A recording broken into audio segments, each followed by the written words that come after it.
안녕하세요. 경제학 원론 오늘은 13번째입니다. 생산 비용에 대해서 고민해 보도록 하겠습니다. 지금부터는 이전 장에서는 우리가 재정학 또는 공공경제학의 토픽을 두고 이야기를 했다면 지금부터는 산업조직론이라고 얘기할 수 있습니다. 산업조직론, Industrial Organization인데요. 기본적으로 초점은 생산자에게 있고 생산자의 공급 곡선이 어떻게 도출될 수 있으며 그 이면에는 어떤 고민들이 녹아져 있는지를 살펴보도록 하겠습니다. 생산 비용입니다. 네, 산업조직론이죠. 산업조직론은 가격과 생산에 관한 기업들의 의사결정, 기업들의 의사결정에 그 기업들이 직면한 시장 여건에 따라 어떤 영향을 받는지 연구하는 겁니다. 그러니까 상황이 어떻게 놓여져 있을 때 각각의 기업들이 여기 가격과 생산량이죠. 시장 균형입니다. 시장 균형 가격, 시장 균형 생산량에 어떤 의사결정을 할 것인지, 상황에 맞춰서 어떤 의사결정을 하는 것인지에 대해서 연구하는 학문입니다. Industrial Organization이죠. 기업의 목적은 단순화해서 우리는 이렇게 얘기합니다. 경제학에서 기업은 이윤극대화를 추구하는 조직이다. 이윤극대화를 추구하는 경제 주체다. 그렇죠? 기업 이윤은 profit입니다. profit. 그럼 이윤은 어떻게 측정하느냐? 이윤은 기업이 거둬들인 총 수입에서 total revenue죠. total revenue에서 비용을 뺀 거. 총 비용을 뺀 겁니다. 얼마나 돈을 벌었느냐? 네, 그렇죠. 기업이 얼마나 각 개별적인 기업이 돈을 얼마나 벌었느냐? 다른 말로 경제적 용어로 이윤이라고 하고 그 이윤은 총 수입, 벌어들인 수입에서 들인 비용, 총 비용을 뺀 값이 되겠습니다. 그래서 이 이윤을 극대화하는 방향, 그게 기업의 목적이 되겠고요.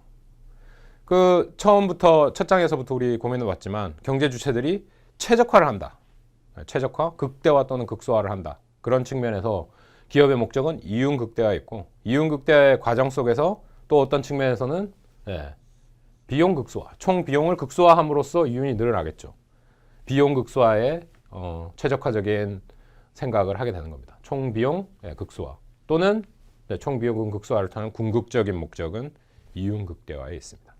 기업의 목적, 이윤 극대화입니다. 그러면 우리 챕터 이름처럼 비용에 대해서 고민을 해보도록 하겠습니다. 비용이란 무엇인가? 그러면 이제 그 비용을 생각할 때 총 비용이 있겠죠. 총 비용이 있는데 그 비용에 앞서서 원래 목적이 이윤 극대화, profit maximization이었으니까 그 한 축을 담당하고 있는 것 총 수입이 됐었죠. 총 수입 여기 있고 총 수입은 기업이 제품을 판매하고 받은 금액입니다. 우리 한번 계산해 본 적 있습니다. 어디서요? 수요의 가격 탄력성 얘기할 때 한번 계산을 해봤었죠. 그래서 총 수입은 어떻게 결정이 되느냐? 제품의 산출량 곱하기 판매 가격이다. 쉽게 얘기해서 P 곱하기 Q. 가격에다가 균형 산출량, 시장 균형 산출량을 곱하면 토탈 레비뉴가 된다. TR, 토탈 레비뉴는 가격, 시장 균형 가격에다가 산출량 또는 판매량 곱하면 됩니다.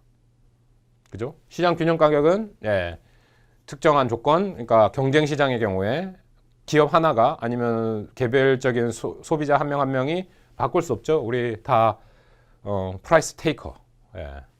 그래서 P는 고정이 돼 있고 그 P에다가 내가 얼마나 생산을 해가지고 팔았는지 판매량 곱하면 총 수입이 되는 겁니다. 그런 측면에서 쉽게 계산을 했었고 그때도 디맨드 곡선, 수요 곡선에 P, Q 있는 점 두 개 곱하면 사각형 모양으로 나오는 게 총 수입이 됐었습니다. 다음으로 총 비용이요. 총 비용, 재화와 서비스를 생산하는 데 따르는 모든 기회 비용이죠. opportunity cost를 경제학에서는 비용으로 얘기하고 있습니다. 앞에 기회가 안 붙어 있어도 항상 기회 비용을 생각해야 됩니다. 그럼 기회 비용이 뭔가 한번 복습해 보면 무엇을 얻기 위해 포기해야 하는 모든 것 또는 포기해야 되는 것 중에 가장 높은 비용, 그거를 기회 비용이라고 하죠. 내가 이거를 하려고 결정을 했을 때 다른 것들을 못하는 모든 것들 중에 제일 가치가 높은 게 기회비용이 되겠습니다. 이걸 하는 대신 다른 걸 할 수 있었어요. 그러나 그걸 포기하고 이걸 선택했어요. 그런 측면에서 기회비용을 항상 경제학적 비용으로 생각을 해야 된다. 회계학적 비용은 그냥 여기 스티커에 붙어있는 가격표에 붙어있는 그 가격, 그죠? 요금만큼 얼마만 들어? 이런 어떤 비용들, 이거 사는데 얼마 들었어? 그런 비용들. 그러나 경제학에서 얘기하는 것은 한 번 더 얘기하지만 기회비용입니다. 옵처니티 코스트를 얘기해야 되고 고민해야 되고 무엇을 얻기 위해서 포기해야 되는 가장 값어치 있는 것들, 거기에 대한 게 기회비용이 되겠습니다. 그래서 명시적으로 우리가 보고 있는 어카운팅 코스트 또는 회계학적인 명시적 비용에다가 요 암묵적 비용, 포기하는 그 비용들이 포함되어 있다는 거죠. 이거를 할 수 있음에도 불구하고 다른 걸 선택했을 때 기법하는, 포기하는 그 비용, 그게 기회비용이 되겠습니다. 그래서 그 총 비용을, 그 총 기회비용을 총비용이라고 하고, 그래서 다른 측면으로는 기업이 생산 과정에 투입한 모든 요소의 시장 가치, 어떻게 그 가치를 매주하느냐? 시장에서 거래된 가격으로 매주한다. 그래서 총 비용을 이렇게 측정한다는 겁니다. 기업이 생산 과정에 투입한 모든 요소의 시장 가치를 다 더해서 총 비용으로 계산한다는 것이죠. 총 수입, 총 비용. 총 수입에서 총 비용을 빼면 이윤입니다. 그래서 한 번 더 살펴보시면 explicit cost, implicit cost 이렇게 나와 있네요. 명시적 비용과 암묵적 비용입니다. 현금 지출이 필요한 요소 비용들, 각각의 비용들, 돈으로 쓰여 있는 스티커에 딱 붙여져 있는 라벨에 붙어져 있는 써져 있는 그 비용이 명시적 비용이 되겠죠. 명시적 비용. 거기에 비해서 implicit cost, 현금 지출이 필요하지 않는 요소 비용. 그러니까 암묵적인 비용. 회계사, 그러니까 어카운팅에서는 암묵적 비용을 무시하고 쓰여져 있는 스티커 프라이스에만 초점을 맞추죠. 기회비용으로서의 자본비용에 대해서 한번 생각해 볼까요? 자본비용.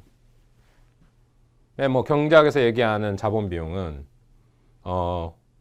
기계를 빌려가지고 기계를 빌려서 생산 과정에 쓰는 겁니다. 거기에 드는 비용, 그게 자본비용이죠.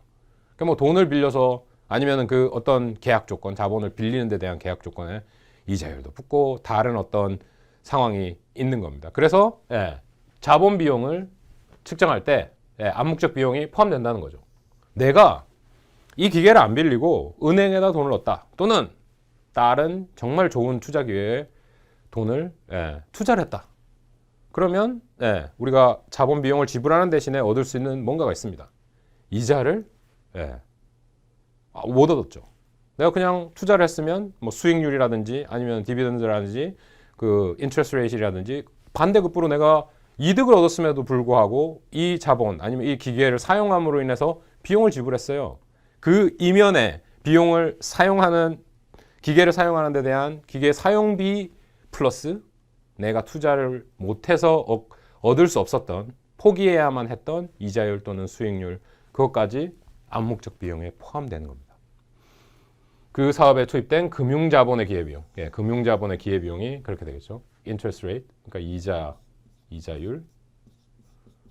이자율에 따른 수익을 창출하지 못했죠. 그 다음에 투자에 대한 수익률, 다른데 뭐 투자를 했으면, 주식을 샀으면 거기에 따른 수익률, 암묵적 비용, 그런 자본비용, 기회비용으로서의 자본비용이 그런 측면이 있죠. 회계장부에 나타나지 않습니다. 그냥 우리 기계 빌리는데 1,000만 원 썼어. 그 1,000만 원만 나오는 거죠. 그 1,000만 원을 대신 투자해가지고 뭐 5%의 이자 수익으로 얻었다든지 아니면 그 1,000만 원을 다른 데 투자해가지고 주식을 사서 수익이 나왔다는 그런 수익을 우리는 기회비용이 아닌 측면으로 그냥 어카운팅 코스트로 계산하면 없죠. 그러나 이 암묵적인 비용이 경제학적 비용에는 포함된다. 총 비용에 포함시켜야 한다라는 측면입니다.